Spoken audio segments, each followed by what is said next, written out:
We're back to dancing on our own again. That's right. Phillies playoff start tonight. The run to the World Series starts tonight in South Philly. Sixers back. Media day minus James Harden and the Eagles, the 2023 Eagles. They're 4-0. Who are they?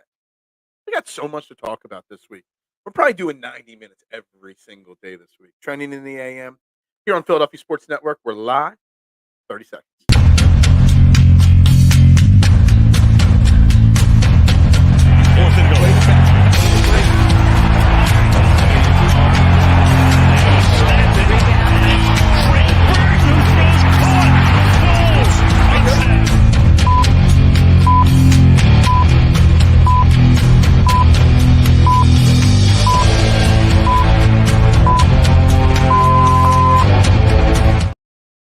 And a very good morning, everybody, and welcome to Trending in the AM right here on Philadelphia Sports Network. We're live, Facebook and YouTube. You know the drill. Hit that like, share, subscribe button. It's free to do. It does not cost you a thing. Hit those buttons, help build the algorithm up on the show because Trending in the AM, it's the number one Philadelphia sports morning show in the business, and not enough people know that. So the more we hit those like buttons and share buttons, the more people find this great show that we do every single morning where your opinions actually matter. That's what I really mean the most about here. I'm your host, Phil Stiefel. We've got lots to talk about today. Lots, and lots. Eagles, Phillies, Sixers, all of the above in the agenda this morning. This has got to stop. What you're like spamming my comments before the show even starts, man, chatter, about the 49ers stinking. I don't know what you're doing. Like, this is not a Philadelphia or a San Francisco 49ers show. Like, I don't know what I mean. I got 1, 2, 3, 4, 5, 6, 7, 8, 9 comments in the comment section already, and half of them about the 49ers, man. I don't know. I don't know what to tell you about that. I don't know a lot about the 49ers other than that they're a really great football team. But we got lots to talk about, not San Francisco 49ers today. Again, I'm Phil Stiefel, your host. Shoot me a follow on any and all social media platforms at Beard and Knowledge. I'd greatly appreciate it. Eagles, who are they? There's a lot of mixed reactions going around the NFL about our Philadelphia Eagles. Some people are really high on them because they're 4-0, one of only two teams to be that, the other being the 49ers. And others that are really, really down on the Eagles because they haven't looked great. I kind of fall in the middle. So we're going to talk about that a little bit today. Sixers started training camp yesterday with their media day. And they hopped the plane, headed out to Denver, Colorado. Obviously, no James Harden. Lots of very generic quotes from the Philadelphia 76ers players and coaches about the James Harden situation. It definitely sounds like it's going to be a long, drawn-out battle, so we're going to discuss that as well. And, of course, tonight, 8:08, first pitch, Phillies playoff run 2023 begins. I get so excited when the Phillies make the playoffs. I mean, I know we spend a lot of time talking football, but my true love deep down inside is baseball, and I cannot wait for the first pitch tonight at 8:08 and this playoff run to get started. And I got a lot of nervous energy for this Phillies first round series against the Miami Marlins. So we're going to talk about that. So drop your comments, whatever you want to talk about. Hit those like and share buttons, and let's get started with the Eagles here today. We can get started right there with them, and we'll morph into Sixers and Phillies talk as the show goes on. We got 90 minutes to do it today. So the 76ers going to Colorado to hang out with primetime Sanders. Is that what it is? I don't know. Maybe Nick Nurse can call primetime to come talk to the 76ers at one of the practices. I mean, what would be more motivating for Joel Embiid to talk to the man, the legend, coach, primetime? Didn't they lose finally? I don't know. I don't watch a lot of college football. Didn't they finally lose a game? I don't know. They're not undefeated. I'm almost positive of that. The Colorado, I don't even know what their mascot is. The University of Colorado. I don't even know what they are. Who knows? That's how little I know about college football and Coach Primetime. But that being said, let's talk Eagles for a little bit here. And who are they? And it's hard. I was out at a golf outing all day yesterday, talking to a lot of random people about the Eagles. and there are so many mixed emotions with this team. Oregon Ducks wiped them. I wouldn't have known. So what are they? 3-1 now? 3-2, something like that. I don't know. College football is so not my game. I like the NFL football much better. But at a golf outing yesterday, talking to a lot of strangers and talking to a lot of random people about the Eagles, I got so many. Oh my God, this team sucks. There's so many problems with this team. Colorado Buffaloes, and they're coming back to earth. For some reason, I thought they were Buffaloes, but I'm like, I don't know. Does Colorado have buffaloes living in it? I don't know. I thought it just seemed weird, Colorado buffaloes, but whatever. So talking to so many people, and I get people telling me this Eagles team stinks. They've got problems. Jalen Hurts this, Jalen Hurts that, coordinators, whatnot. And my response to each and every one of those people that I spoke to yesterday was, well, they're 4-0. They've got a lead in their division. There's only 2 undefeated teams in the NFL, proving how hard through 4 weeks it is to go undefeated.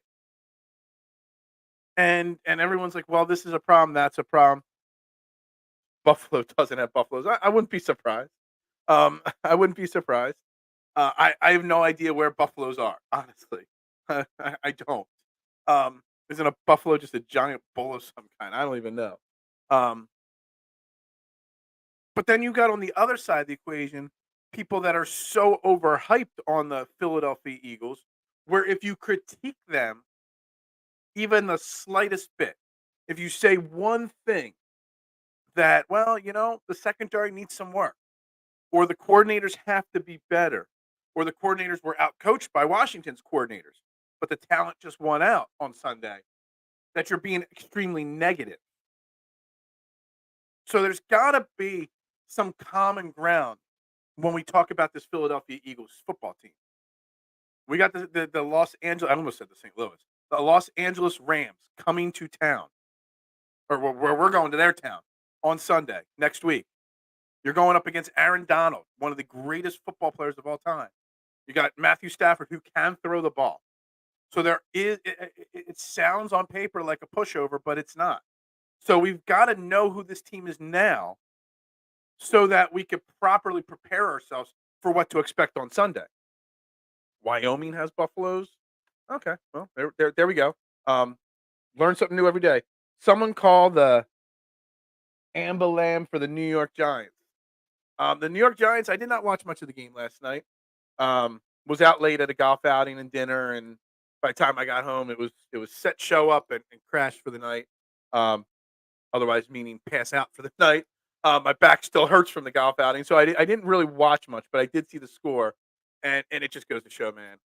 You know, Daniel Jones, man, he is who we thought he is. Not a good quarterback in the NFL. Um, Not at all. Humans have hunted the. We're spending a lot of time talking buffaloes this morning. That animal used to migrate across the entire continent. We are talking way too much about buffaloes this morning. Giants are offensively bad. They terrible. They're just a bad football team. Ambalam, Ding Dong, man. We're having fun early, obviously. You guys are more awake than me. Looking forward to playoff baseball on TV tonight. Yes, we are. And we are going to cover a little bit of this Phillies team and tonight's first game later in the show. Obviously, I got my National League champion shirt on from last year. I am ready to roll tonight. But we got to figure out who this Eagles team is first. Are they a good team? Are they a bad team? Are they a mid team? And I'm going to just tell you, I tend to lean towards that they are a very good team that has holes, but pretty much every team in the NFL has some kind of a question mark at this point through 4 weeks. So it's not like we are the only team that has issues or question marks. Power rankings. We're getting to the power rankings tomorrow. Power rankings are a Wednesday thing. Tomorrow's show will be power rankings and Phillies recap/preview. Don't you worry, we'll get to it. And the Eagles will still be at the top of my power rankings. So we're trying to figure out who this team is, and we have a couple question marks on this Eagles team. The injuries are starting to pile up. Cam Jurgens, Nick Sirianni said yesterday, is going to be week to week, not day to day. That's concerning. He had an MRI yesterday. We're waiting today to hear the results of that. My guess, you're going to miss Cam Jurgens for a few weeks, 1 or 2 weeks. Now, Suapeta, Nick Sirianni just flat out said there is no question he is the guy that's going to be starting at right guard, not Tyler Steen. Now, Tyler Steen might be activated on Sunday, which he hasn't been active yet this year. And I really wish I could dig more into the Tyler Steen thing. So I was reading Nick Sirianni's quotes, and he said, and I'm paraphrasing it, but he basically said something along the lines of, obviously it'll be Sua. As you can see, we haven't dressed Tyler. He's been inactive all year. You see what we're doing with Tyler and Sua. That's something right there. That he's saying, obviously you see we're not playing. So why are we obviously not dressing him? Why is he obviously an inactive, healthy scratch every single week?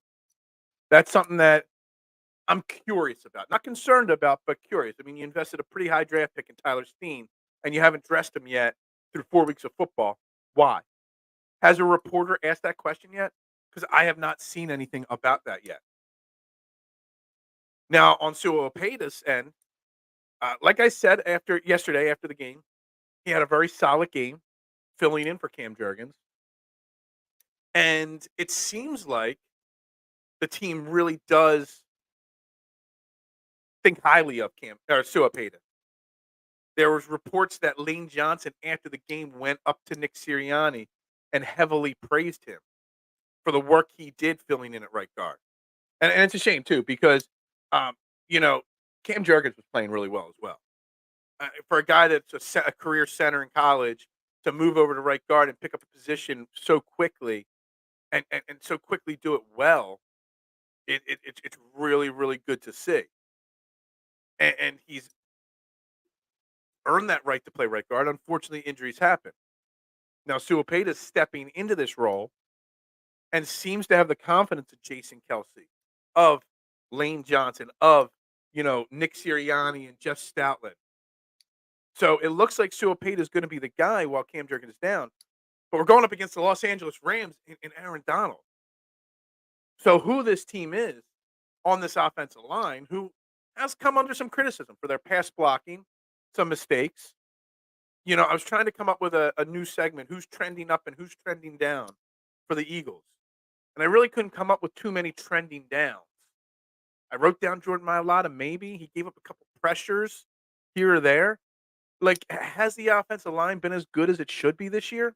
I'm not sure. Eagles are not the fourth best team. Not. I heard someone say the Birds haven't peaked yet, and that's a good thing. And I think that might, I'm actually writing that down. Birds peaked. Because I think that's a really good way to phrase Peanut. Everyone's saying they haven't played their best game. Well, they just haven't peaked yet. They're still working out some of the kinks. They're still trying to figure out, their coordinators. Now, could it be that maybe some of their coordinators aren't as good as they think they are? Could it be other things? Very possible. But maybe they're just getting off to a slower start than they did last year.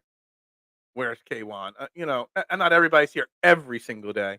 That was the con of starting Cam Jurgens at guard. Now we don't have a backup center in case Kelsey goes down. Knock on wood. That's a fair point, Mister. I brought this up more in a experience and practice level before the season started. If you remember, I said I wasn't sure about Cam Jurgens at guard because he needs the reps at backup center in case something happens to Kelsey. Well, he played guard. He played guard very well. He goes down. Now, Suopeta, he's also one of those guys that steps in at center when Kelsey has to miss a snap or two.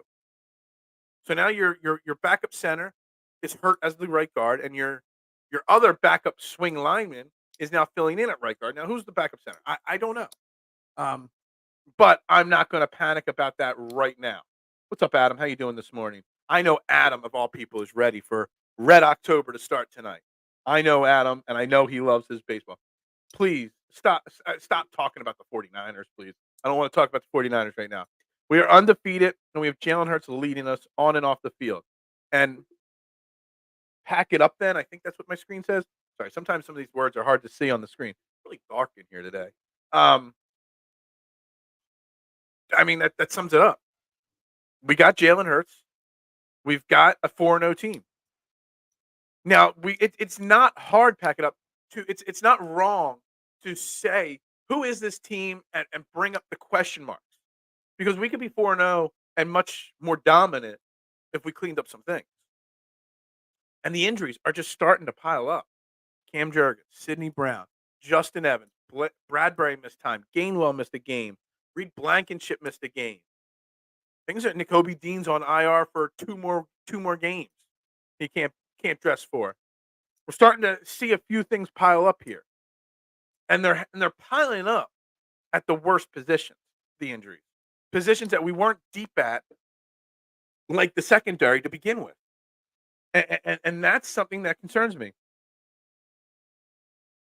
Stop, stop, stop. I mean, they will, but stop. I'm never under oath. I would always, always, always plead the fifth. I would always plead the fifth. This team has four horsemen on their defensive line. The Eagles do, yes. And honestly, the defensive line is what's carrying this team. Now, I will say, I'm not overly thrilled with the usage on the defensive line. Fletcher Cox is playing way too much, Freddie, so far this season. I think he was in 75, 76% of the snaps on defense on Sunday. And he's been up there in the upper 60s, low 70s every single week. Jordan Davis last week, his snaps tallied down a little bit. Not pleased with that. Milton Williams hasn't gotten the uptick that I thought he deserved. He's still playing well when he's out there. But Fletcher Cox is having a career resurgence. It's a great little link to the Phillies. It's kind of like, don't burn him out. Kind of like the Phillies burned out Craig Kimbrell this year. Instead of managing his usage and having him ready for the playoffs, they burned him out. Now you don't know what you get come playoff time. Same thing could happen with Fletcher Cox. If you do not watch the usage of Fletcher Cox through the regular season, come playoff time, when you need his veteran dominant presence, he might be burned out by that. It is a concern to me. But we do have the four horsemen up there. And who would you make the fourth one? Obviously, Davis, Carter, Fletcher Cox. Who's the fourth one? Is it Milton Williams? I guess. Who's the Ric Flair? Who's and Freddie? I know you're a wrestling guy. Who's the Ric Flair of the four horsemen defensive line? Give me who each player represents. Who's Arn Anderson? Who's Ric Flair in that group? The Mitch Williams syndrome. I'm bringing up Craig Kimbrell right now. You can go back to 93 with Mitch Williams, run him into the ground to get there, and then you're hurt once you get there. Super chat say, look, it's just dark in here today. I think my screen even feels dark. It's hard. Maybe I'll zoom in a little bit on the screen here. Very hard to read the screen today. I don't know. I'm just tired. It was a late night last night. So, Ric Flair, or the Ric Flair of the defensive line is Brandon Graham. I don't know. Maybe. Freddie had said the four horsemen is their defensive line. Yeah, Brandon Graham's part of the defensive line. I guess Josh Sweat's part of the defensive line. Technically, Reddick and Nolan Smith are linebackers on the depth chart, so they're not part of the defensive line, I guess. I don't know who the four horsemen are. Yeah, I got to come up with that. I like it. We're putting this down on the list. Maybe a tweet later today. Four horsemen, D line. Who is it? Well, we'll have to go through my notes later today after the show and see which one is which. What is up, Mitchy Poo? How we doing? Speaking of Mitch Williams, we got Mitchy Poo in the comment section. We're talking Eagles. We're talking Phillies. We're talking Sixers. We're talking it all this morning. The flair of that line's got to be Fletcher Cox. Carter and Davis are the brain busters. I mean, they're the busters of something. I mean, because they bust up everything that they do every time they get on the field. And I really think that the Eagles defense should be putting Carter and Davis more on the field at this point. They really should. Peanut saying that it's more like the NWO. Why? Because there's just so many of them? Because they just rotating characters in and out, just like the NWO did? See, I know my wrestling. The Phillies. Red October. Dude, Adam, I don't know about you. I'm excited. Nervously optimistic about our Phillies. It's gonna be crazy. And it's like I said, it's a perfect parallel looking at the Eagles and how they're running some of their vets into the ground right from the get go. I mean, they're not running them into the ground yet; they haven't slowed down yet. But this Phillies team, Like, there's a lot of burned out guys on this Phillies team. I don't know. Cautiously optimistic. Very, very nervous energy going into tonight's game one against the Miami Marlins at 8:08. Adam, very, very cautiously optimistic. What's it say? Nick Marlowe is the Sting. Who's Nick Marlowe? Marlowe was the name of a character in The Wire. Nicholas Morrow, Morrow, he's our linebacker. And I brought this up to about 4 or 5 people yesterday at the golf outing. I brought it up yesterday. Nicholas Morrow, if I had to start a segment with trending up and who's trending down, Nicholas Morrow would be the guy trending up. And Nakobe Dean's got 2 more weeks on IR. He can't play for 2 more weeks, Nakobe Dean. If Nicholas Morrow goes out this week against the Rams and plays out, falls out again, he goes out next week. Week 6 would be the Dolphins game. Falls out again. How can you start Nakobe Dean? Like, how can you bench Nicholas Morrow with the way he's played the last 2 weeks and the chemistry that he and Zach Cunningham have been growing together and getting together? How can you break that up just to put Nakobe Dean back out there? Look, Nakobe Dean is supposed to be the linebacker of the future on this team. And I'm not writing him off yet. But, man, you got to ride the hot hand, don't you? Don't you have to play? You have to play Nicholas Morrow. At the very least, there's got to be a split on the snaps. You can't just let it be. You just can't bench him and roll with Nakobe Dean. You just can't. I mean, especially as you're getting into the heart of the schedule in week 6, week 7, week 8, and you've got tougher opponents. You got to have the guy out there that's performing the best, but also has the confidence of the guys around him. And you need Nicholas Morrow to keep having great games with the secondary that's in a complete and total train wreck right now. Because that's what's going on. The train wreck, the secondary of this team is an absolute disaster. And I really, really, really hope that we get some form of breaking news today or tomorrow that Howie Roseman has made some form of an adjustment to the secondary, making a trade, bringing in someone off the scrap heap, anybody, a body of anything that can play. The Eagles play the Rams this week, and I don't know if we're going to crush them. We haven't played well enough. And when I made a big, bold prediction of a big win for the Eagles on Washington, I was wrong. Not just because of how the score came out, but we've seen this team now for 3 weeks and now 4 weeks to know this team's not performing yet at the level to blow an opponent out. Too many mistakes being made on all sides of the ball. So that's why you can't say that we're going to crush the Rams in LA on a Sunday at 4:25 when we haven't played that kind of a football game. I guess the Buccaneers game was a slight bit of, domination, but I think that game was a little closer than people realize it was. I'm a WWF child, but Dusty Rhodes is my favorite wrestler from WCW. Dusty Rhodes, the American Dream. Excellent, excellent competitor, entertaining as hell. We're all old enough, some of us are old enough to remember him, for sure. You think we will crush the Rams? Well, why? Because we haven't proven that we could crush an opponent yet. The Rams aren't an awful team. Where's my ESPN page? That's still set up for the Phillies talk. We'll leave that up there. Hurts is ramping up. Is he? So Jalen Hurts finally has his first 300-yard game, but he's still got that questionable awkwardness when he's running the football. I saw my man Deebs from Edge of Philly. He put out a tweet. I just saw it this morning. I don't know when it he put it out for real, but breaking down the RPO runs / passes of the Eagles offense. And they run it one of the most in the NFL, but yet they're running it so ineffectively. RPO runs something like 3-point-something yards a carry. RPO passes, shortest passes in the league right now. Something's wrong with the way Jalen Hurts is running those RPOs.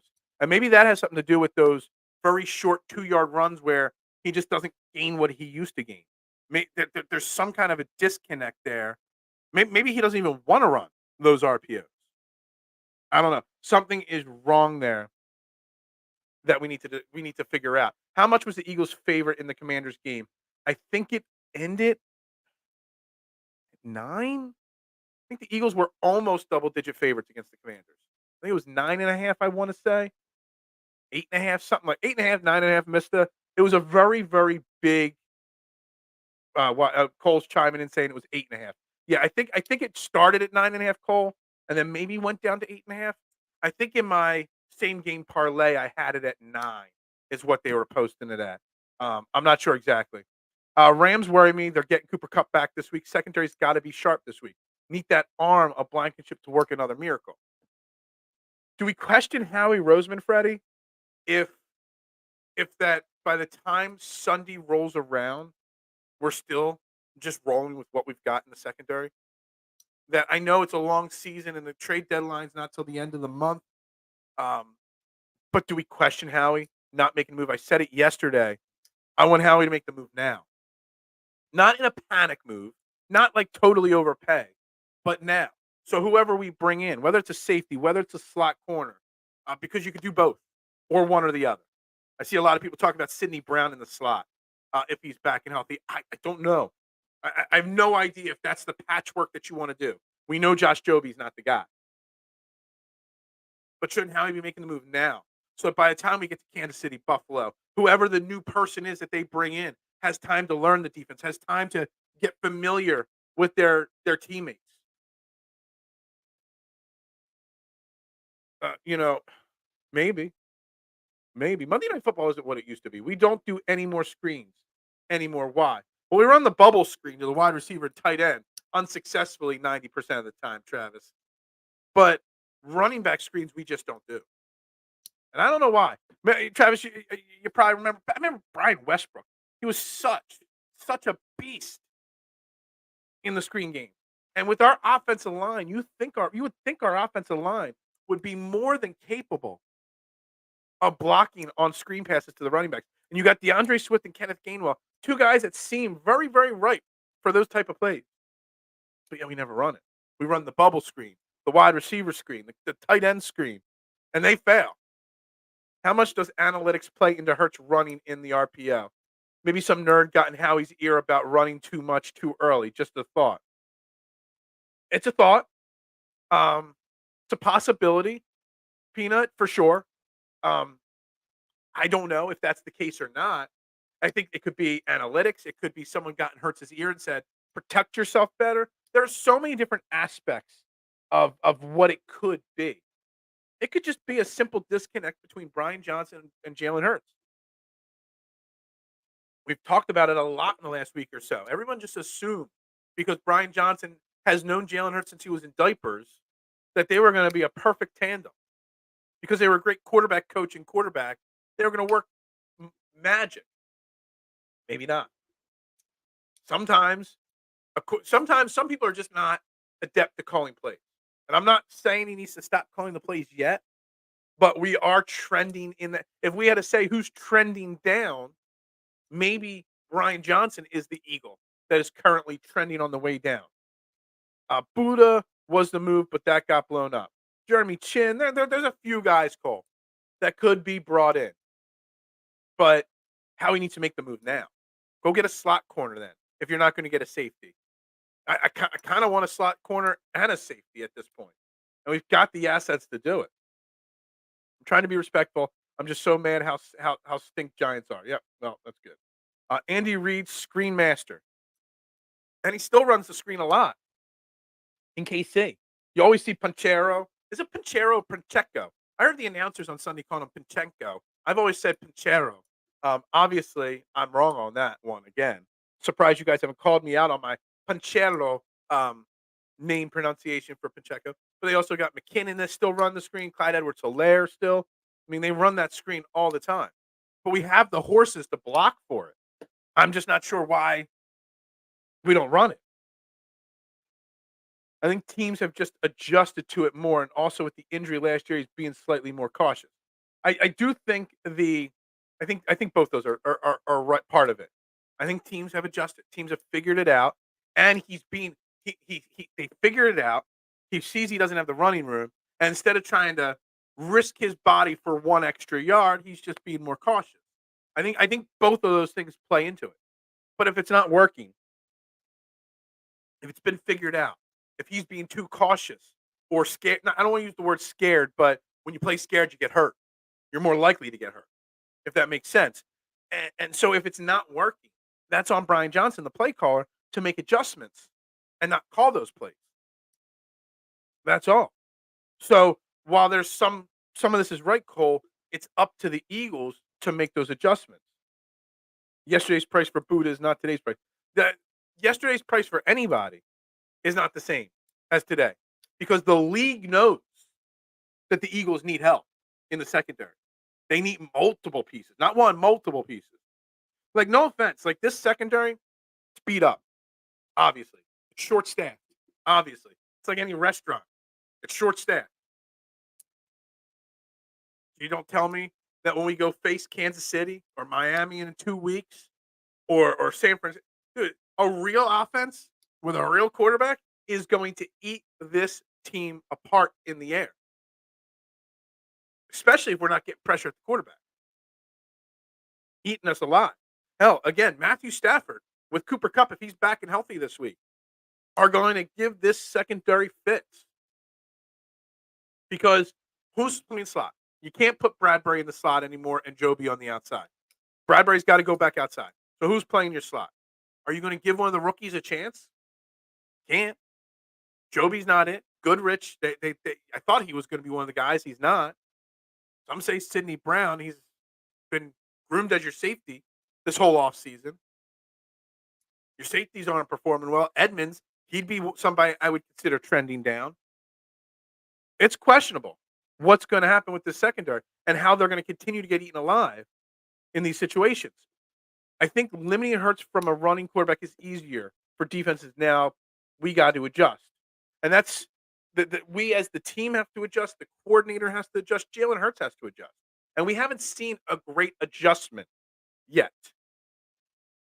I'm shocked you couldn't get his name right. I know, exactly. I honestly didn't think I was saying Pincheiro's name wrong. Honestly, I drafted him last year in fantasy football as a rookie. I know he's not Spanish, but I always said it in a Spanish way, Pincheiro. I always thought that's what it was. I'm like, oh, I got it right. Boy, was I wrong. It's Pacheco with a K, like a K kind of sound there. So wrong on me.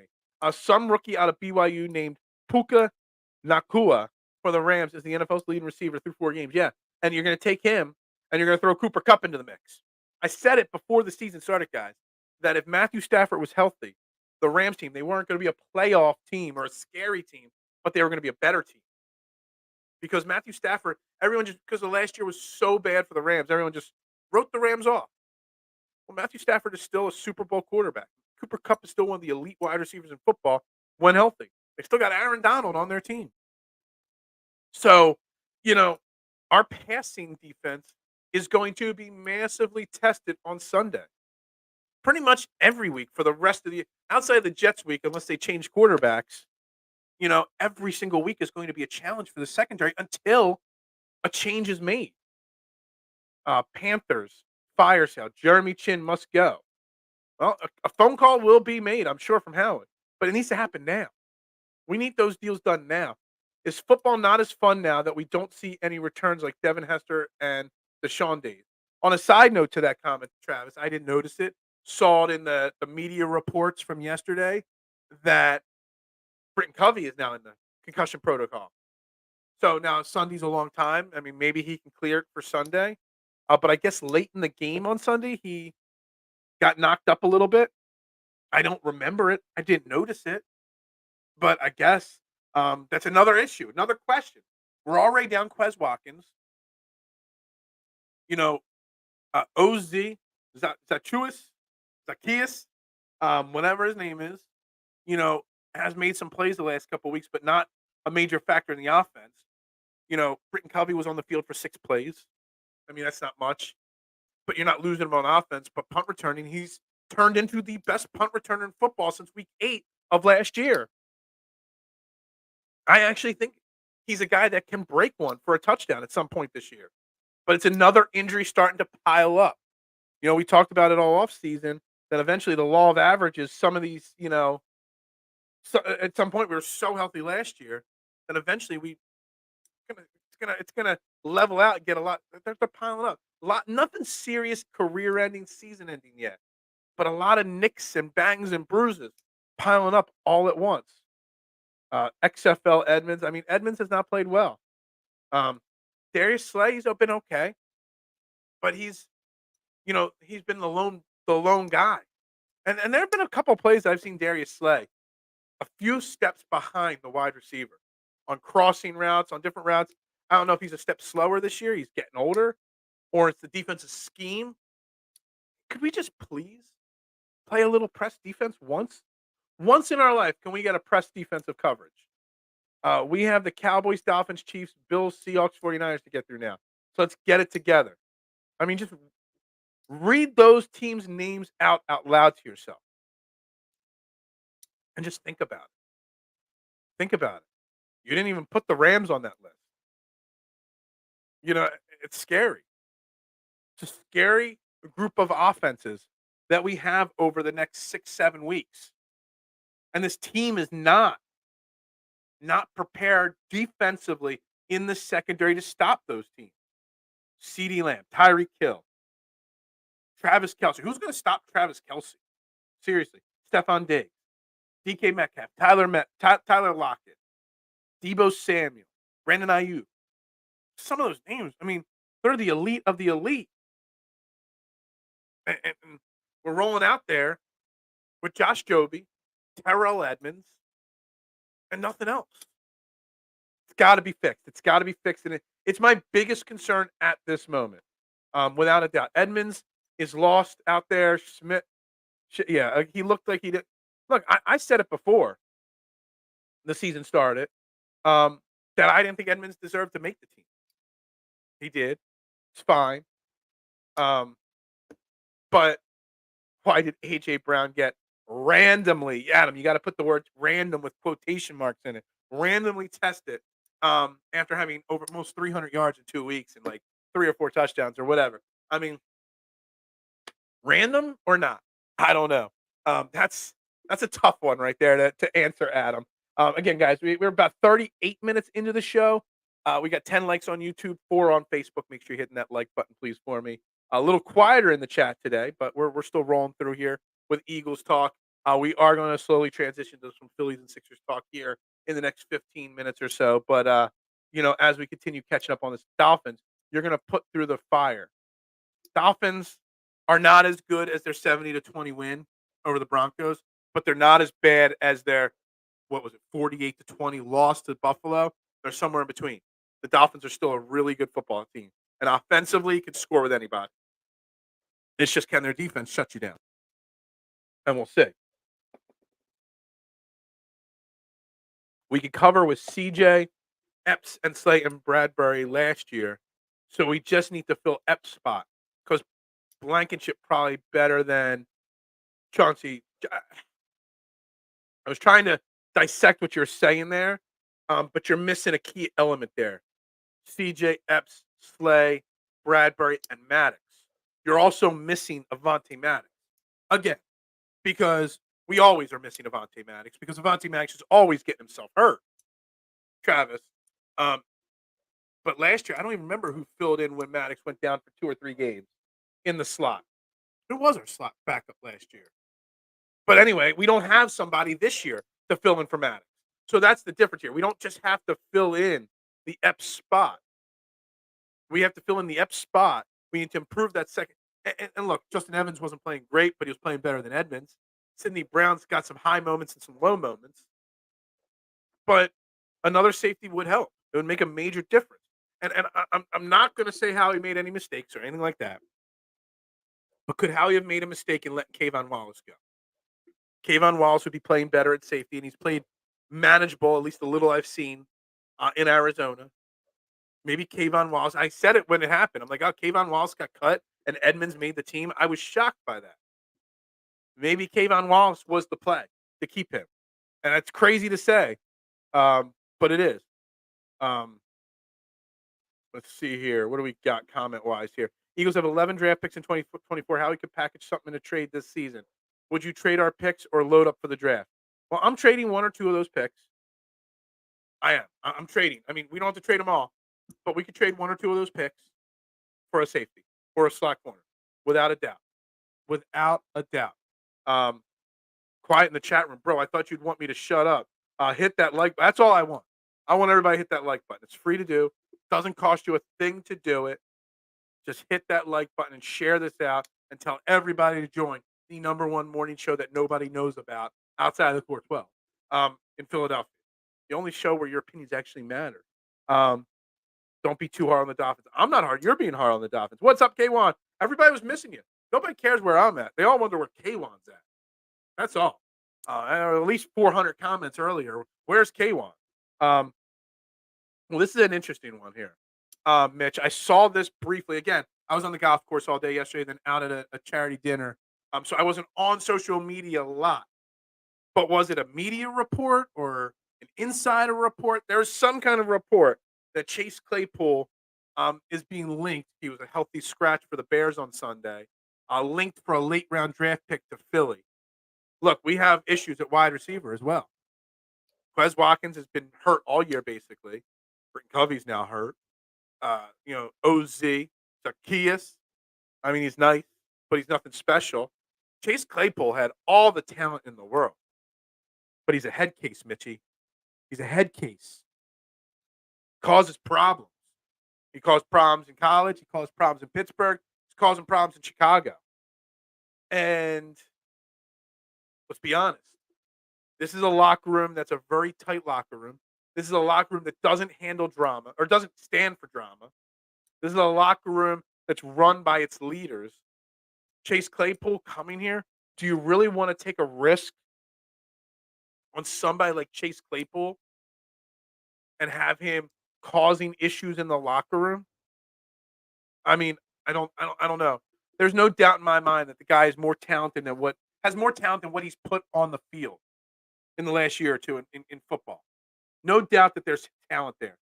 I mean, he was a guy I thought was going to break out big, but I don't want him on my roster right now. There's too much risk, and it's not like you need a number one wide receiver that's going to get targeted 10 times. You're looking for a third or fourth wide receiver. And Chase Claypool wants to be the man, and he would not even be the second man or the third man or the fourth man in Philadelphia. So I think it would be a waste to bring him in. And it would be whenever there's a big risk in bringing a player to a team, I'm like, what's the risk versus reward factor? And I think the risk is way too high for what the reward you're going to get from Chase Claypool. So it's a big no from me on Chase Claypool. There's a reason Howie quiet. Yeah, is he just like the quiet, silent type? He's back there plotting and planning. Deion Kane. Maybe Howie quiet because we 4-0. And again, this goes back to the thing. There's a lot of overreacting to this Eagles team going on right now. But we are 4-0. So does Howie not even want to make a move? Because Howie says we're 4-0 and we're good to go. Is that part of it? I don't know. I hope not. I hope he sees that we're 4-0 despite glaring holes in this team, Travis. I really do. Man, we think things are bad here. Imagine living in Chicago. Dude, hot dookie. Wow. Yeah, I don't disagree with you at all. I mean, Chicago, man. I mean, that Bears team. I mean, it's not like they were a train wreck in 2021. They cleaned house. And now it's 2023, and they got a clean house again. There was a common denominator in both those disasters, though, wasn't there? Justin Fields. Maybe that's part of the problem. Especially all the people that thought Justin Fields was going to take the Jalen Hurts type jump this year. Now, look, he had a good first half against Denver this week. Only like 21-23 or something like that. A couple touchdown passes. But, man, the Bears, man. And again, that's my fault. I tweeted out, imagine being bad as the Bears are, and then Denver losing, and then the way they were, like at least they're not Denver bad, but damn, That was my fault. As soon as I tweeted that out, the Broncos made a massive comeback. Since Maddox gets hurt every year, maybe we could trade him first for another safety. Yeah, I mean, well, you can't trade him now because he's injured. Nobody's going to take him from you. His value will be as low as possible. But isn't he coming up on the last year of his deal? Is this year or next year the last year of his deal? The Eagles in the offseason, and Adam, you know me better than most. I don't like talking about next year in the middle of a season. But Avonte Maddox is a guy that you're going to have to consider moving on from after this year. You just can't trust him to be healthy. And to me, what did Ed Kratz say on this show? You can't make the club from the tub. Well, you can't help the club from the tub either. And he's always in the tub and never on the sideline. And Adam, that's a problem. I mean, we always talk about all these injury-prone players, Joel Embiid mainly, always so injury-prone in Philly. When's the next? But yet, no one ever talks about Avonte Maddox. Avonte Maddox has missed games every year of his career. He's never had a healthy season. It's not good. Should have drafted Brian Branch instead of Nolan Smith and Kellen Ringo pick was madness. Look, Nolan Smith was a strategic pick. Nolan Smith was a guy that some people predicted to go in the top 10 of the draft, and he was sitting there at 30. Where did Brian Branch go? What was the exact number? I know he went, right around there. And I know he went to Detroit. I forget what number, Davey, Brian Branch went. But I was high on Brian Branch. I had the Eagles trading back up from 30, into like the 2022 range to get Brian Branch. We just know how he won't draft safeties in the first round. Davey said, so he went 32. Okay, so 2 picks later. But I'm going to put this back up in the comments here because Nolan Smith was an elite talent that fell to us there in our laps. And Nolan Smith being drafted was not just for now. It was for the future. Because Hassan Reddick's got to get paid. Brandon Graham's getting older. Josh Sweat's now 26, 27. There was a strategic plan with Nolan Smith. Nolan Smith was not drafted to be a major, major factor on the defense this year. Nolan Smith was drafted to be the future of this defense, a pass rush. Now, Brian Branch would have made a more immediate impact, and there is the theory, Davey, and I do lead into this theory as important to me, is that when I make a first round pick in any sport, I want them to be able to contribute, especially in football, year one. And Nolan Smith's going to contribute a little here and there, but Brian Branch would be starting. And the few reports I've heard is Brian Branch is playing really well in Detroit. So Brian Branch on this team without Nolan Smith, we'd be talking a different story, wouldn't we? Because Nolan Smith hasn't done anything. He got pressure on Baker Mayfield on that one deep ball 2 weeks ago, and that's about it.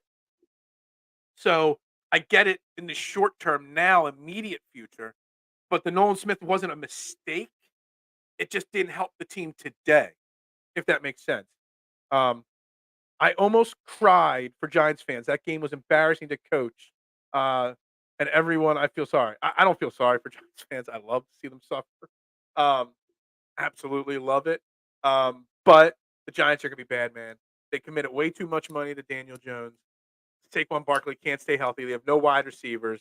I mean, Brian Daboll's a great young head coach, but man, that team is. I thought they were turning the corner as an organization, but no, they're not. Giants fans had them going 11-6. Man, well, Giants fans were freaking insane. The same. I mean, maybe they weren't as insane, but Washington, I saw in their, my man ref the district's accounts. They were voted 76% likely that the Commanders were going to beat the Eagles on Sunday. Now, I didn't think it would be as close as it was, but man, I mean, are we as Eagles fans as delusional as Giants and Washington fans and Cowboys fans, or are we more realistic? Like, I'm really curious. Are we more realistic than them? Because those guys are insane. Like the way people think the Giants fans and all these guys, I think their teams are going to be so good. When the Eagles are going to be bad, I tell you they're going to be bad. I call it as I say it. Bears, Broncos, Panthers, Raiders, Falcons, terrible. There's a lot more terrible teams. There's a lot of terrible teams in football right now. A lot of bad teams. Safeties are so rare. Good GMs can't draft safeties high. Yeah, I mean, Howie Roseman seems to refuse to draft safeties and linebackers high. Even though Nolan Smith is technically a linebacker, he's really an edge rusher, not a linebacker. So Howie does not like drafting those positions. He drafts the trenches, offense and defensive line, and he values quarterback and wide receiver now. And you think about it, that's why the Eagles are such a successful franchise long term, because they are constantly building from the inside out. So maybe even though he doesn't value the safety and linebacker as much as we want him to, it's not like it works. It's been working. So what we got here? Sometimes I click things and they don't come up. A bad dog having a meltdown with Chef's Kiss. When Chip Kelly took over, it was a nightmare. I took a timeout from my Eagles. I've never taken a timeout from my Eagles, Travis. Never. Oh man, it was hard. When Chip Kelly took over player personnel, trades LaShawn McCoy for Kiko Alonso, gets rid of Deshaun Jackson because he's got gang ties. Man, that Chip Kelly, the beginning of the Chip Kelly era was actually kind of entertaining. I remember sitting, I wasn't even doing podcasting yet. I remember sitting with my notebook out, and like tracking how many, and a stop clock, tracking how many seconds in between every play. The first preseason game, I was tracking it. It was insane, and it was exciting. And honestly, that first year, we did pretty well. In the second year, I think we still had a 10-6 record the second year. We just missed the playoffs. But man, as soon as he took over decision making, it was a disaster. And we dodged a bullet on the Marcus Mariota trade stuff. Dodged a bullet. The Steelers are a bad team, especially losing against the Texans. Texans are, look, I was curious about what the Texans were going to be like. The Texans are not a good team yet, but they're a growing team. And D'Amico Ryans, their new head coach, who was the defensive coordinator in San Francisco, I felt bad for him taking that head coaching job because I thought it was going to be a challenge. But he's got him playing. He's got him playing to win. CJ Stroud's got, like, how many yards? Second most yards ever for a rookie through 4 games. It's insane. 29 is not high, and Brian Brant's is special. Yeah, I mean, I don't disagree. I mean, there was at points in the pre-draft process, Brian Branch was ranked in the top 15. Other parts of all the experts out there had him in the second round. I had him going around 25. That's where I figured he would go. And I'm no draft expert, Davey. I don't even try to be. We do a few mock drafts, like around the draft on this show, but not many because it's not my specialty. I rather bring in guests that know a lot more about the players than me. Hell, I didn't even know what Colorado's mascot was or what their record was. I don't pay attention enough to college football to know. But what I saw and what I read, Brian Branch had some potential. It's not the way how he does things. Howie's always got his ideas of the trenches, and he's also always looking to the future. And the Nolan Smith draft pick was about the future, not the present. Only a few great quarterbacks. Hurts Allen Mahomes. I still put Burrow as a great quarterback. He's just really struggling with injuries and stuff in Cincinnati right now.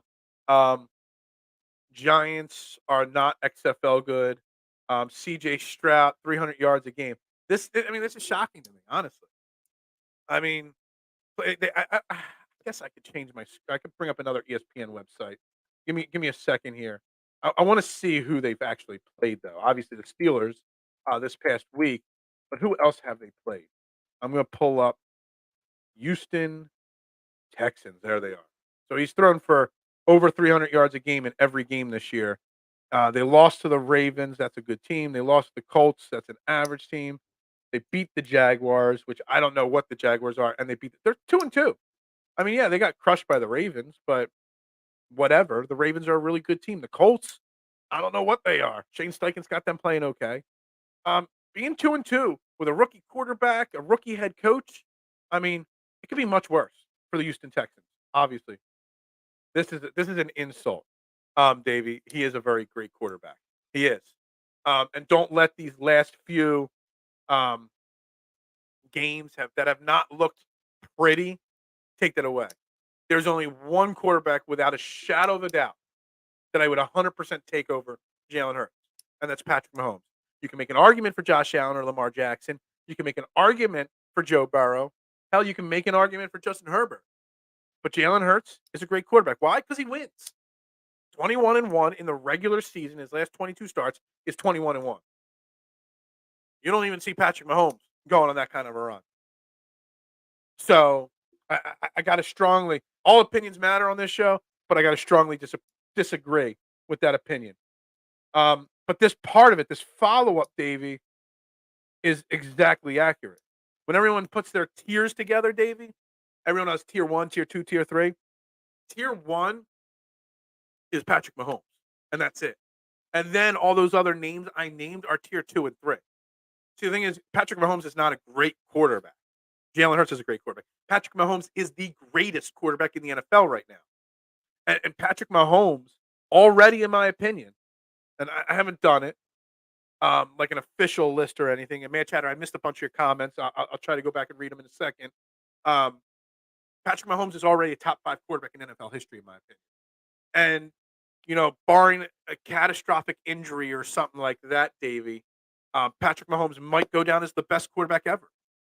Like, he's that great. So I think, yeah, I mean, I'm agreeing with you on this one. Top five all time.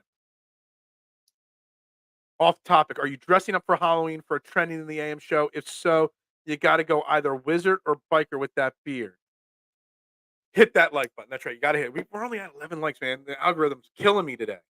I did put the show together. I got home drunk last night from the golf outing, and I threw the show together somehow. I don't even know.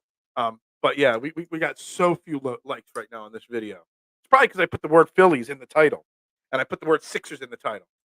I don't know if I'm dressing up for Halloween. What day of the week is Halloween, Peanut? That'll answer something for me. Obviously, I'll be getting dressed up. We go to a party at my friend Manny and Lauren's house every year. They do a big dress up Halloween contest. I've won the Halloween costume contest there before. And so it puts a lot of pressure on you to win the contest every year. So I haven't even thought about it. It's the Saturday night after Halloween. So I don't even know when Halloween is. Um, like what day of the week this year. Um, but I tend not to get dressed up for Halloween because it's very hard to wear a costume in the pizza shop when you're working. And Halloween is one of the three busiest days of the year in the pizza shop. Come check me out, Fox's Pizza, Kennett Square, PA. My number and website for my pizza shop is on the scroll at the bottom of the screen. Since no one else will sponsor my show, I put the Fox's Pizza stuff. It's a Tuesday. Okay. Yeah, I don't know. Maybe I'll dress up for it, but I doubt it. Maybe I'll put something on, but I doubt it. It's just so hard to get dressed up and then go to the pizza shop. It's not good. Um, Hurts doesn't shine like Mahomes, but better than any quarterback we had in the past decade. He makes better decisions, faster. Yeah, I mean, all those things are accurate. And Jalen Hurts will probably go down as the greatest quarterback in Eagles history when it's all said and done. And I truly believe that. But what I said before the season still stands, that this is an era of football that we should get to multiple Super Bowls. We should win at least one Super Bowl with Jalen Hurts. He's going to go. McNabb's still the best quarterback in Eagles history, in my opinion. I know it's not a popular opinion, but it is. We had our most success under McNabb's tenure. But Jalen Hurts can clearly overtake that. World Series or Super Bowl? What's the question? I'm not sure. Do I care about one more than the other? Maybe not. I don't know. I'm a baseball guy. I'm a baseball junkie. I love my Phillies. My first tattoo was a Phillies tattoo. I got more Phillies shirts in my closet than anything else. Love my baseball. He's not better than 10. Oh, we got a McKeister. A McKeister coming out. Phillies Sixers are algorithm poison. K1, you're not wrong. We are going to talk a little Phillies here. Phillies game one. We'll say it right now. Game one tonight against the Marlins. We got a tough matchup in the first round against the Marlins. And let me tell you something. I'm worried about this first round. Now, we should beat the Marlins. We're the favorite. Would I rather have a Phillies World Series or an Eagles Super Bowl is what I think. I think he meant that too. But it's hard to pick. I mean, the last Phillies World Series was 08. Eagles won in 17. I see both teams being a successful franchise for a long term. Just give me one. I don't care. And then the next year, give me the other. I would love to have both of them win in the same year. And both of them made it to the championship round, the Super Bowl and the World Series last year. It's a special time in Philly sports, honestly. With the Phillies and the Eagles doing what they do every year now, the Union back in the playoffs, the Sixers, for as bad as they are, and as much as we're worried about our Sixers, I mean, they're still the team with a reigning MVP and a great new head coach, and things are happening in Philly with the Sixers. Don't worry. The Phillies are all the way this time. Now, Davey, I did a special Phillies playoff preview show with Mark Moscatelli last week. I think it was Tuesday. It's in the YouTube page. You can go check it out. And I said it. My prediction for the Phillies is they either get knocked out in the first round by the Marlins or they win the World Series. There's no in between with this Phillies team this year. Like, I don't think they get through one or two rounds and lose the Braves in the NLCS or something like that. Like, they're either going to go all the way or they're going to get knocked out quick. And if they get knocked out quick, it's because they're pitching. And, and the matchup as well. I'm hoping that in Philly, hop on, jump on. It's Red October. That's the hashtag, man, chatter. It's ring the bell and Red October. Red October is here. Ring that bell. Maxey's time to shine with the Sixers, of course. Real quick, before we get back to the Sixers, I want to talk Phillies. They're going up tonight. Zach Wheeler's obviously going. They're going up against Jesus Luzardo, hard-throwing left-handed pitcher for the Marlins. It's something that worries me. We got a lefty-heavy lineup. This guy's pitched twice this year against us. He pitched in July 9th against us. He pitched 6 1/3 innings, struck out 9, only gave up 2 runs. Marlins won that game. He pitched against us again April 11th, or April 11th was the first time. 6 innings, only gave up 3 runs. They won that game. He's got 14, 15 strikeouts in 2 outings against the Phillies. The Marlins beat up on the Phillies this year. The Phillies went 6-7 in 13 games against the Marlins this year. I'm worried. I get worried against the Marlins. Division opponent in a best-of-3 series. It is at home for Philly, which is great. But our pitching is – who's going to pitch Game 3 if necessary? Is Aaron Nola going to pitch like $200 million Aaron Nola or $100 million Aaron Nola? Can Craig Kimbrell come in and close out a key inning? Or is he washed? Like, there are a lot of serious concerns about my fighting Phils tonight and this week. And all playoff long. But the one thing they could do is outmash everybody. But the one guy they're going up against tonight, they've struggled to mash against this year. So it is going to be very interesting how tonight plays out for the Phillies. And they better come out and get a win. Is Mark busy now? He seems very excited to do your show. He works, just like most people, works in the morning, can't be on often. Last year was so much fun despite losing to the Astros. Yes, it was. I mean, Davey, me and Mark have said this on shows before, and he said it on the preview show last week, that when the Phillies are good, Philadelphia is as big of a baseball town as anywhere else across the country. We have a very passionate baseball fan base in the city. The problem is this Phillies team has been so bad so many times throughout its history, it's hard to keep the excitement up over a 162-game season. You think about it, mid-'80s, after the Schmidt dynasty to 93, there's so many losing seasons. 94 through 07, losing seasons nonstop. Just think of that, 94 to 07, how bad the Phillies team was. And then after 2011, we went 10, 11 years, 10 years without making the playoffs again. Like, the Phillies are just a team that goes on these little bursts and then don't sustain it. The difference is this Phillies team is built to sustain it, with Bryce Harper here long-term, Trey Turner here long-term. They're built to sustain it long-term this time, which is something special. And then you've got guys like Alec Boehm and Bryson Stott, who, all intents and purposes, they're young. They're going to be here for a long time. John Middleton's not going to let them walk out the door in free agency. So it's not like the 2008 Phillies where we peaked with all these guys already in their prime, and then we gave them big contracts when they were past their prime. This team can stay in a peak position for years to come. Just like the Eagles. Like, the Phillies and the Eagles are both in the same situation, which is completely different than the Sixers. They both have great cultures, great clubhouses. They've got a great mix of youth and veterans. They've got leaders all over. They got superstars. They got owners that care.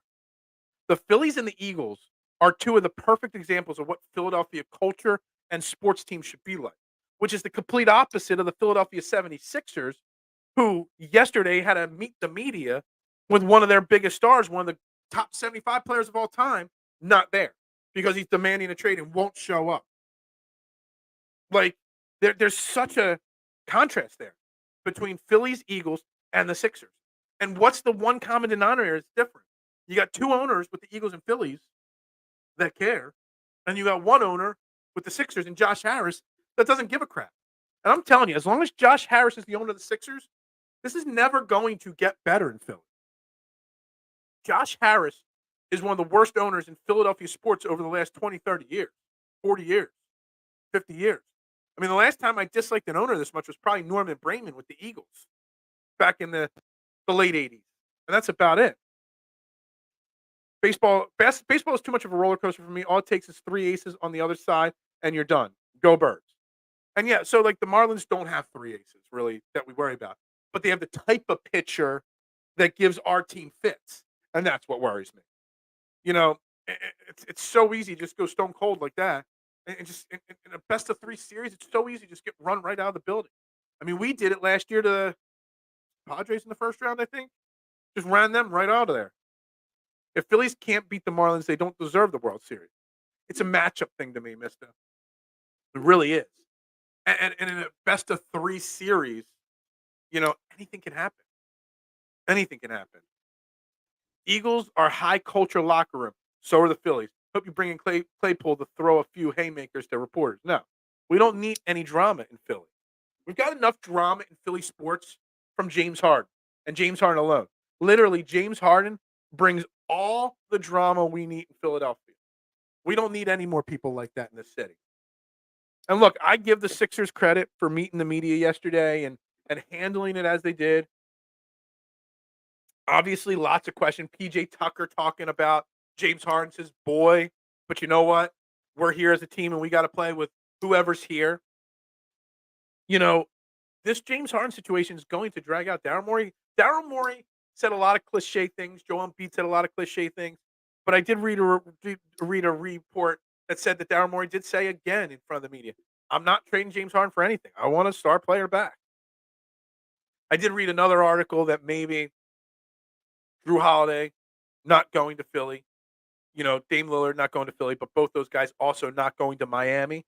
Maybe there's room to make a Tyler Hero for James Harden deal. I don't know how much I love it or dislike it, but at least it gets the drama out of here. But I don't even know. I don't know why Miami would want James Harden over Tyler Hero. I don't know why any team. The Clippers still want James Harden. I don't know why anybody would want James Harden. James Harden has now run himself out of how many franchises over the last how many years? Houston, Brooklyn, Philly.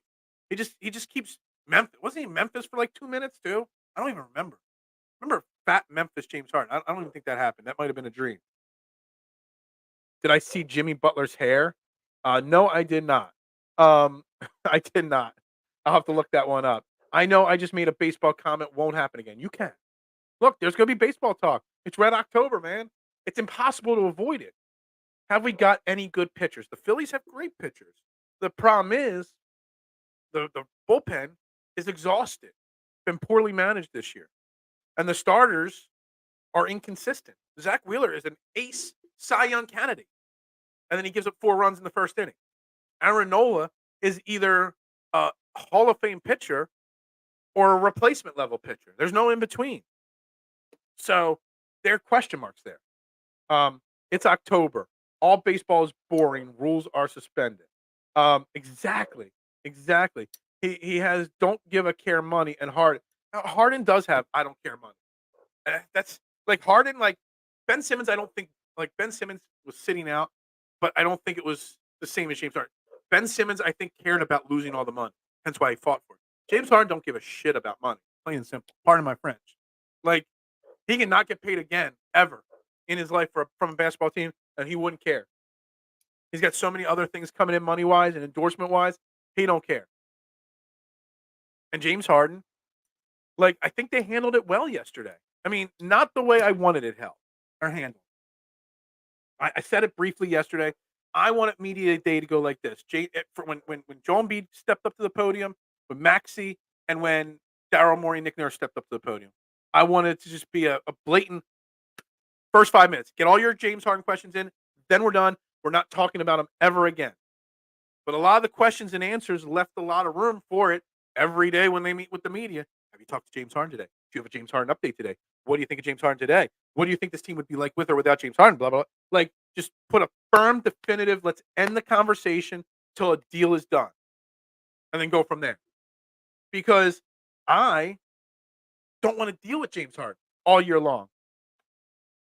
Sixers have brought in 36-year-old Danny Green, 35-year-old Pat Beverly, 28-year-old Kelly Oubre, or however old he is. They made moves. They brought in 75 centers, but nothing great because this team has been held hostage by James Harden. And honestly, I don't know. I don't know if I'll ever get over this James Harden situation, like the way it's played out. Like, there's a part of me that wants to say that we lost the James Harden trade because of the way it's playing out. We gave up picks. It was a move that had to be made. Well, it didn't have to be made. It was the move that Daryl Morey felt he had to make. Look, like it's going to drag out unless some team feels that they're desperate and James Harden's their answer. Which I don't understand why a team would say that if we're almost over the hump, James Harden is the answer. What has he even done in the last 2 or 3 years outside of forcing his way out of teams constantly? What has James Harden done actually that would make you think as a general manager that's the missing piece? James Harden is the missing piece. I can't say it, and I don't understand why any other GM would feel that way. Like the Clippers still seem to want him. Why? Why do the Clippers think that trading their bench depth to add James Harden to Kawhi Leonard and Paul George is going to be the difference? Because he's not. James Harden's still a very good player. He had a very good season last year, led the league in assists, still did things at a pretty high level. But James Harden is not the difference between winning and not winning a title. He might be the difference between winning 50 games and 55 games in the regular season.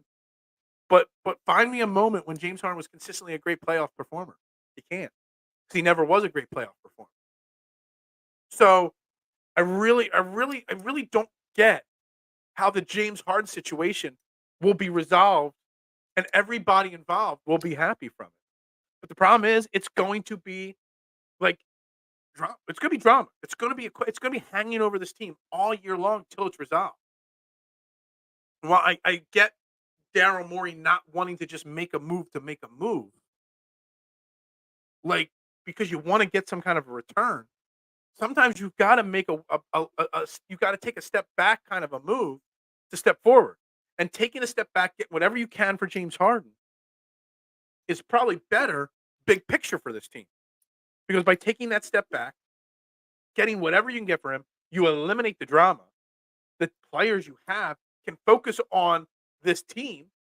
Joel Embiid reiterated, I love Philadelphia. I want to be here. I know we all thought that Joel Embiid, after the last couple days with Dame Lillard and Drew Holiday, that he's going to request his way out of town. And he still might at some point.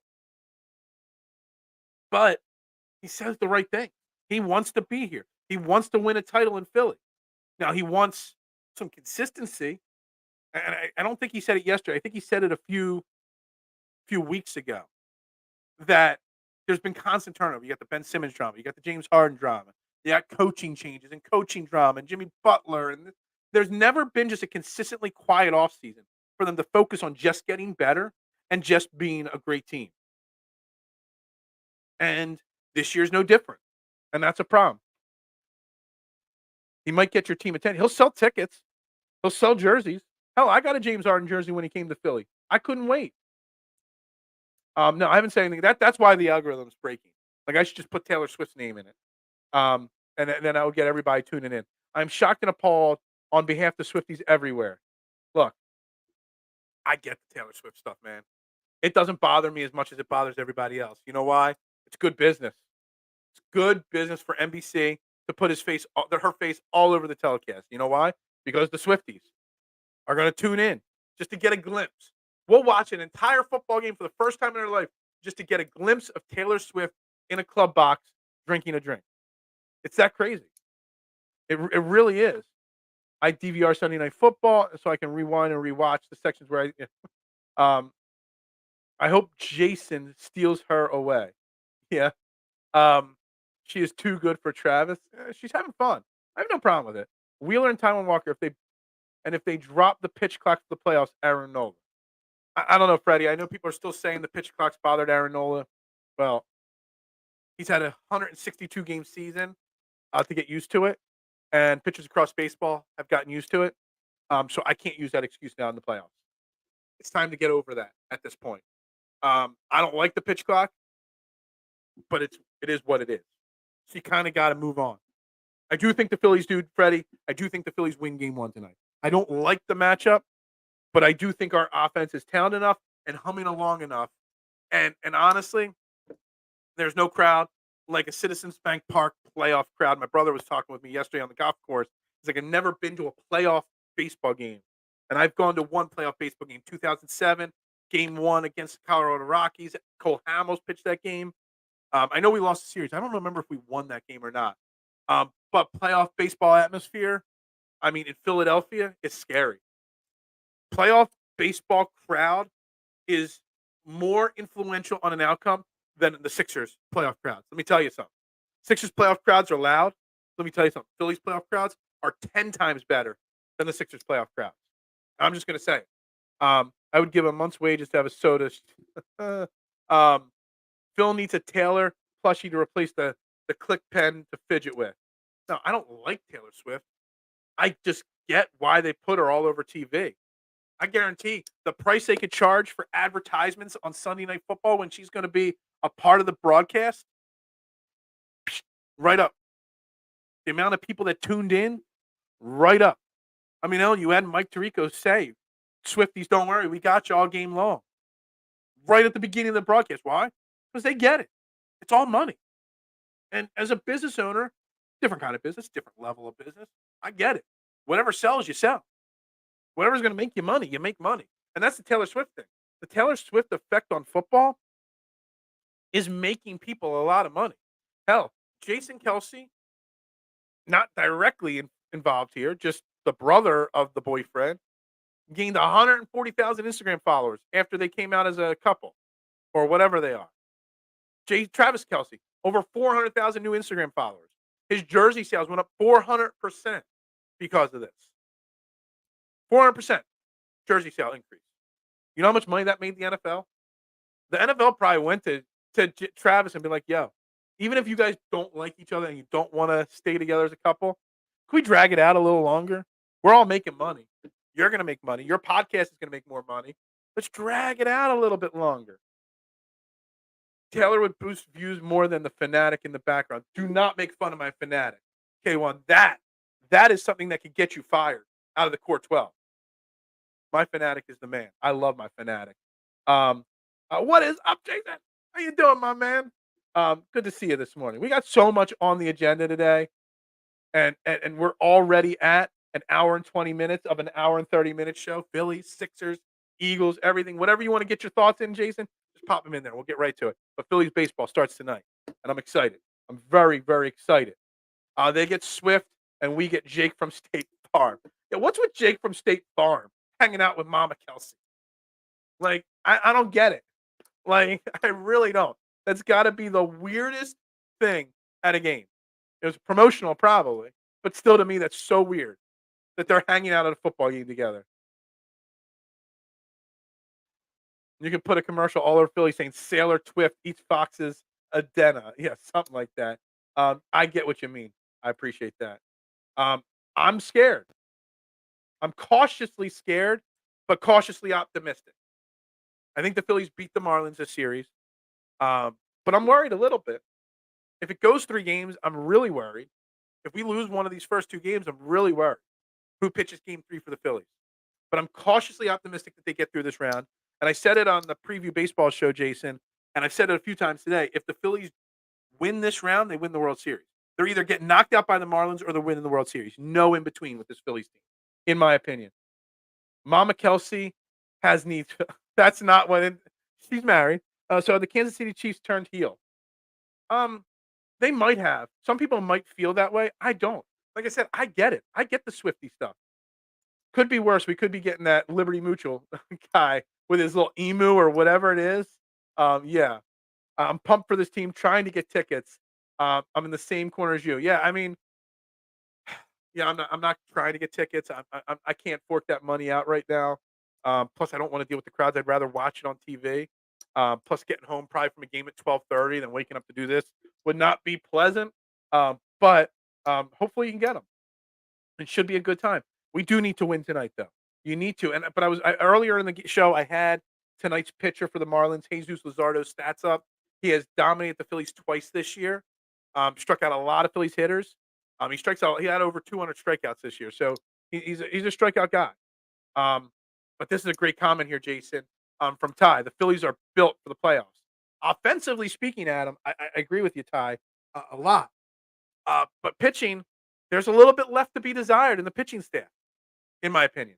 A little bit left to be desired for games 3 and games 4 of a playoff series. With the bullpen, with Craig Kimbrell being burned out, Jose Alvarado. Hopefully, we get good Alvarado. Sir Anthony has been off all year long. So it could be a quick exit, or it could be another deep run. No in between for me. Difference between now and earlier in the year when we struggled against Marlins. Absolutely. Bryce is a much even when Bryce came back, he didn't come back right at first. He was much more he had no power, no driving the ball to the gaps, nothing. Now, he's MVP Bryce Harper. And he's playing first base, so now you've got a great outfield defense. So that's a big part too. Um, at BK, have it Phil's way. Is that supposed to be funny?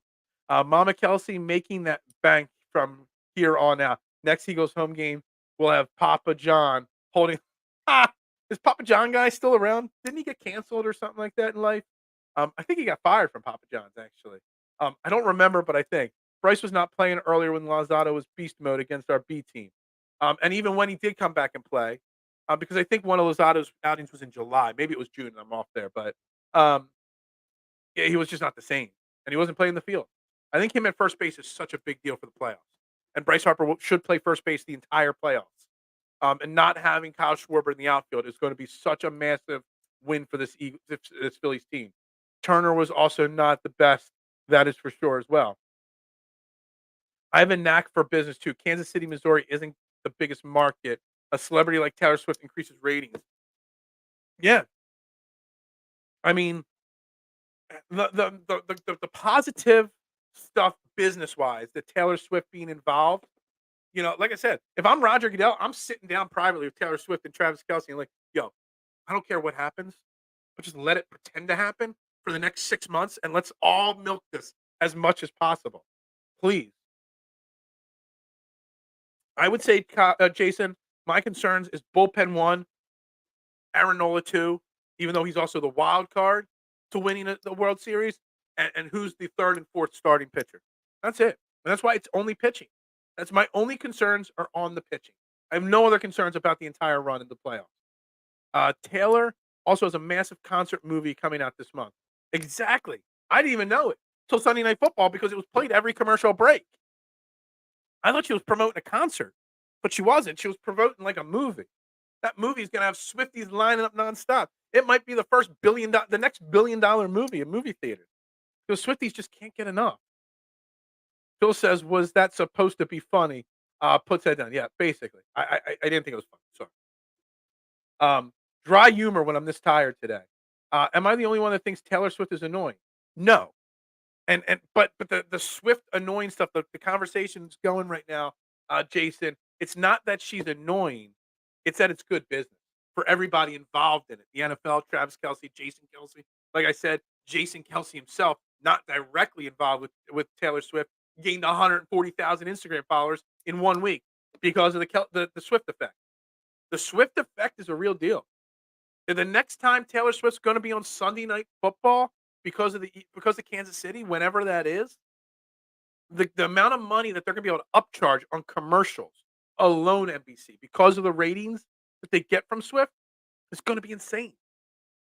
So it's all a money grab, and I'm perfect. I get it, and I understand it. NFL paying her to pretend. I mean, maybe. I mean, would it put it past you? You know, her face makes me cringe. Look, she's a young girl having a good time. And she's making money, and she's making a lot of other people money. Andy Kaufman was misunderstood too. Andy Kaufman was great.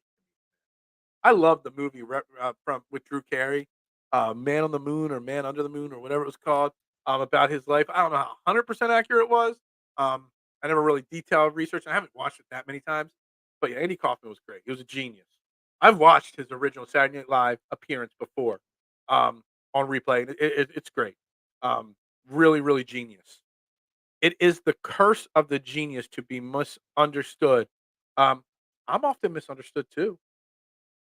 Wait till the Eagles Chiefs game. Maybe I can get into the suite with Taylor. That's right. You're going to Kansas City that game.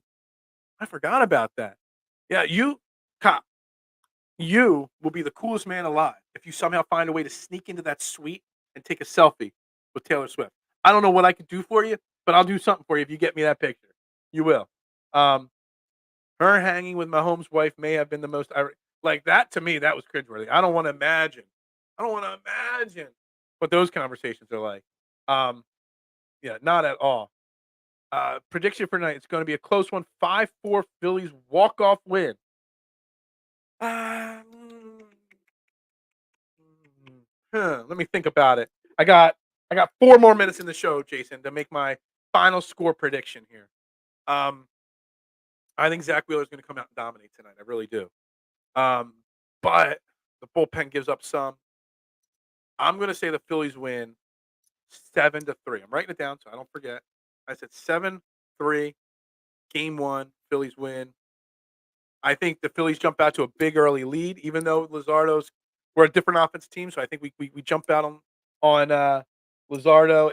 That's what I'm going to go with. Walk off double from Bryce. I love it. That means I got to stay up till the end of the game too. Um, but anyway, I think it's almost time to start the wrap up process tonight.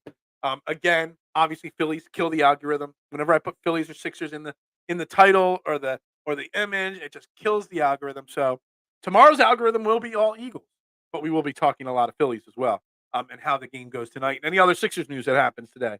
It's gonna be Phillies, Sixers, Eagles every day for the month of October. So till the Phillies get knocked out. Um, Someone else pay the man his super chats. I know. I mean, K1, you've been so generous. I don't even want to. I wouldn't even ask you for it, my man. Um, yeah, I wouldn't even ask for it.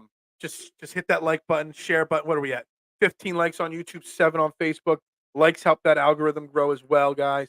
You need a Taylor Swift cardboard cutout in your pizza shop, so everybody can take pictures with Taylor Swift at the pizza shop. Um, for sure, for sure. So we are going to wrap this show up today.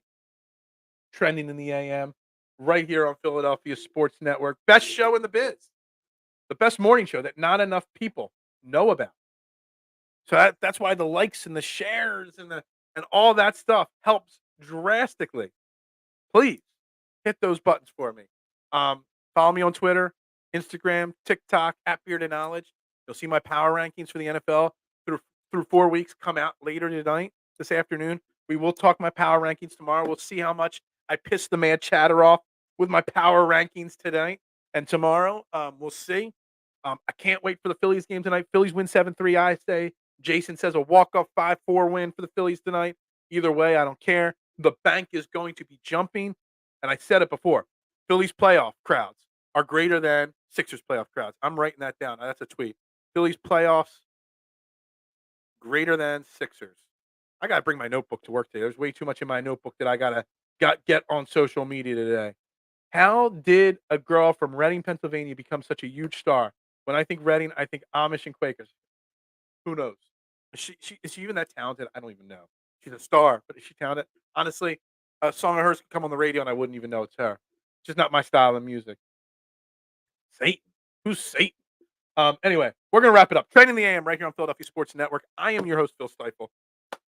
Go Birds, go Sixers, but man, ring that freaking bell tonight. Sorry, gonna cough there. Ring that bell tonight, Phillies. Let's get the win. Let's get Red October off to a red hot start. Let's get a new NFC NL National League Championship shirt for next year for me, guys. Let's go. So Phillies, let's get it done tonight. Big W tonight. Everybody have a great day. We'll talk to you tomorrow, 8 a.m., not 8:15, because we need 90 minutes every day this week. There's no doubt about it. Y'all have a great day. I'm Phil Stiefel. We'll see you tomorrow.